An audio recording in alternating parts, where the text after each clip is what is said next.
Welcome back to I Am Angus, brought to you by the American Angus Association and the iGenity Profile for Angus, providing Angus breeders with comprehensive genomic results for multiple economically important traits. My great-grandfather came from New York State in the 1850s. He came to Chicago as an apprentice carpenter, as a very young man, and found his way out here with this group of people, and they did some building in Creston. It's my understanding they built the first school. They also built the first grain elevator. He got into that elevator business and was the sole proprietor of that elevator, and did have what was referred to as a trainload of grain burn in the Chicago fire of 1872. There definitely was a financial setback there, and I think also due to some health reasons was advised to be out of that grain dust, those dust conditions.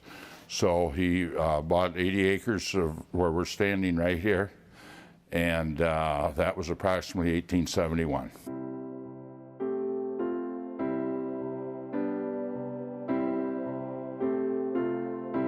The Angus herd started here in 1881, and with a few heifers, I believe it was 4 heifers and a bull, that were brought here from Canada. And the first experience that B.R. Pierce had, my great-grandfather, was seeing cattle on exhibit at the Illinois State Fair, which was held in Chicago. He said they met the butcher block test. He thought they were just a very fine breed of cattle. Now, his first claim to fame, I'd say, with showing was at the Columbian Exhibition, the World's Fair in Chicago in 1893, where he exhibited the Grand Champion bull.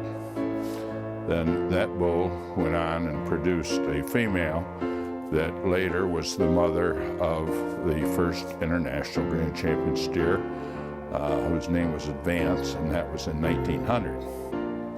I think that was the very beginning of Angus cattle getting a lot of press.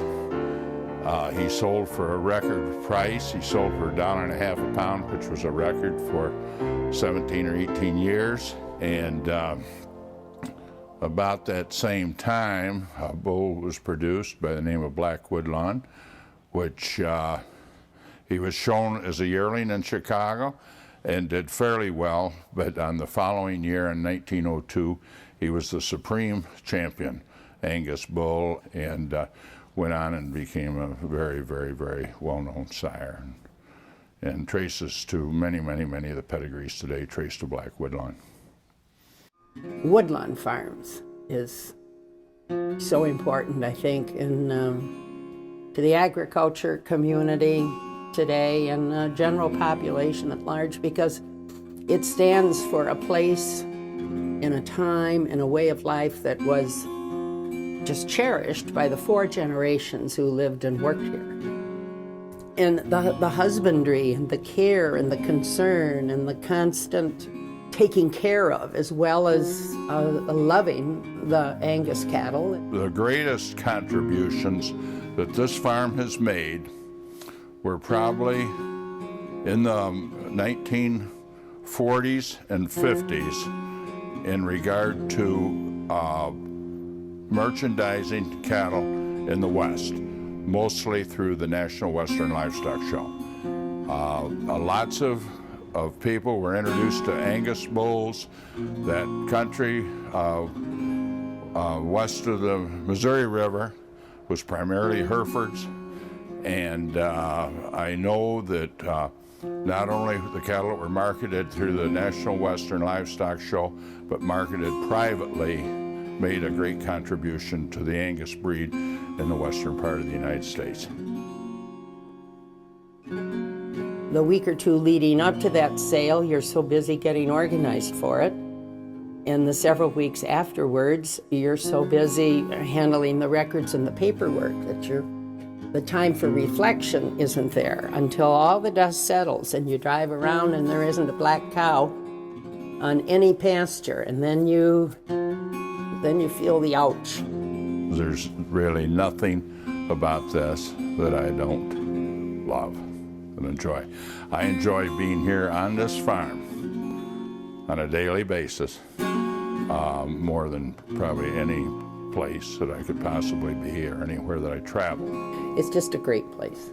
It's a great part of the country, the changing seasons, the 4 seasons.